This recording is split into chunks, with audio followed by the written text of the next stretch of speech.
សញ្ញាមួយចំនួនដែលបង្ហាញថាកំពុងតែកើតជំងឺបាក់ទឹកចិត្តទី1មានអារម្មណ៍អត់ស្បាយចិត្តនិងមានអារម្មណ៍អត់ល្អរយៈពេលយូរ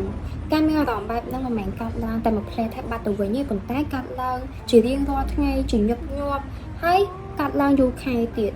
ហើយពេលខ្លះអត់សប្បាយចិត្តតែអត់ដឹងថាខ្លួនឯងកំពុងតែអត់សប្បាយចិត្តលើរឿងអីទី2បាត់បង់ចំណងចំណូលចិត្តបាត់បង់ភាពសប្បាយរីករាយ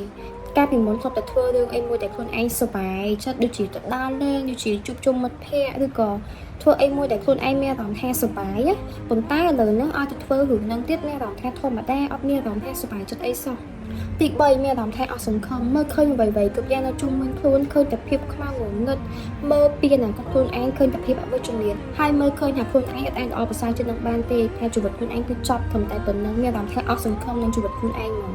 ទី4មានអារម្មណ៍ថាខ្លួនឯងអត់តម្លៃខ្លួនឯងធ្វើកំហុសសានកំហុសមួយដែលធំមិនអាចលើកលែងទោសឲ្យខ្លួនឯងបានមានអារម្មណ៍ថាខ្លួនឯងអត់ប្រយោជន៍ខ្លួនឯងជាប្រភពនៃបញ្ហាធ្វើឲ្យគេពិបាកនិយាយទៅគឺបាក់ទឹកចិត្តចំពោះខ្លួនឯងមានអារម្មណ៍អត់ល្អចំពោះខ្លួនឯងឃើញថាខ្លួនឯងជាមនុស្សដែលអត់តម្លៃ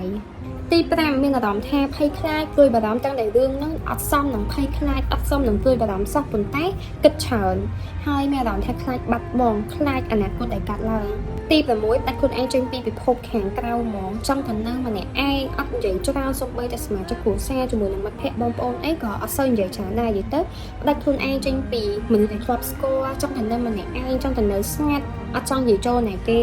ទី7គ្មានកម្លាំងកាយគ្មានកម្លាំងចិត្តមានអារម្មណ៍ថាហត់ចិត្តគ្រប់ពេលមកអត់ចង់ធ្វើអីទាំងអស់មានអារម្មណ៍ថាចង់ទៅនៅម្នាក់ឯងចង់ទៅនៅស្ងាត់អត់ចង់ធ្វើអី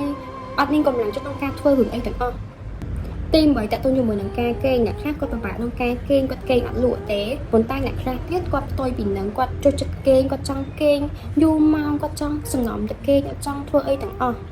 ទី9តើតើជាមួយនឹងរូបរាងកាយយើងអាចសង្កល់ឃើញបានថាគាត់ស្រក់គីឡូខ្លាំងគាត់ជ្រុះសក់គាត់មានអាការៈផ្លឹកអត់មានអារម្មណ៍នៅក្នុងខ្លួនអត់មានអារម្មណ៍ផ្ដោតក្នុងការធ្វើរឿងអីដែលនៅចំពោះមុខធ្វើការងារធ្វើអីគាត់មានអារម្មណ៍ផ្ដោតទេហើយគាត់ផ្លឹកហើយឆាប់ភ្លេចភ្លាំងច្រើនដូចថាយើងប្រាប់គាត់ហើយគាត់អត់ចងចាំទេគាត់ឆាប់ភ្លេចច្រើនគាត់ផ្លឹកដូចអត់មានអារម្មណ៍ក្នុងខ្លួនអញ្ចឹងហើយជក់ក្បាលហើយមានជំងឺកាពះរ៉ាំរ៉ៃដែលជាបាក់ងាយជាសោះហើយឈឺទៅលើសន្លាក់ដៃជើងចុកដៃចុកជើងដែលអត់ដឹងថាមូលហេតុគាត់ឈឺដោយសារអីចំណុចចុងក្រោយជួយចិត្តនិយាយពីអវិជ្ជមានមកកាន់ខ្លួនឯងតែតែនិយាយមើលងាយខ្លួនឯងតែគិតថាខ្លួនឯងអត់មានតម្លៃអត់មានអ្នកគេយល់ពីគាត់ហើយបង្ហាញនៅក្នុងបណ្ដាញសង្គមថាគាត់កំពុងតែបាក់ទឹកចិត្តគាត់កំពុងតែអត់សុបាយចិត្តហើយមើលឃើញអ្វីៗគ្រប់យ៉ាងទីទៅយើងមើលទៅថាជីវិតរបស់គាត់កំពុងតែធ្លាក់នៅក្នុងភាពអស់សង្ឃឹមហើយអត់មានអ្នកគេយល់ពីគាត់អត់មានអ្នកគេអាចជួយគាត់បានទេ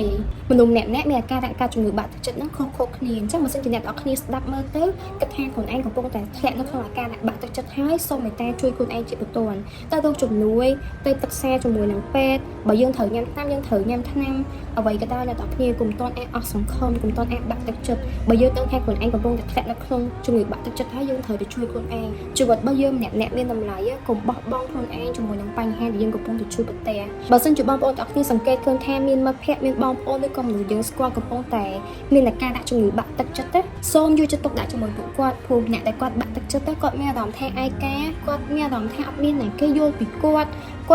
មានអារម្មណ៍ថាអត់សុបាយចិត្តគាត់មើលឃើញបញ្ហាធំខ្លាំងមែនតើអញ្ចឹងកុំពង្រយកតែដាក់ព្រោះគាត់កុំគិតថារឿងតែគាត់អត់សុបាយចិត្តនឹងជារឿងតូចយើងមើលទៅជារឿងតូចមែនប៉ុន្តែសម្រាប់គាត់វិញគឺជារឿងដែលធំខ្លាំងមែនតើយកចិត្តទុកដាក់មួយពួកគាត់ជួយពួកគាត់តាមអ្វីយើងអាចធ្វើបានយ៉ាងហោចណាស់ក៏យើងជួយស្ដាប់គាត់ហើយយល់ពីអារម្មណ៍គាត់យល់ឲ្យគាត់មានអារម្មណ៍ថាគាត់កក់ក្ដៅមានយើងដែលយល់ពីគាត់កុំឲ្យគាត់មានអារម្មណ៍ថាឯកាគាត់មានតែគេយល់ពីគាត់សោះគាត់មានតែម្នាក់ឯងហើយពិភពលោកនឹងអត់ត្រូវការគាត់អរគុណច្រើនលោកបងប្អូនទាំងអស់គ្នា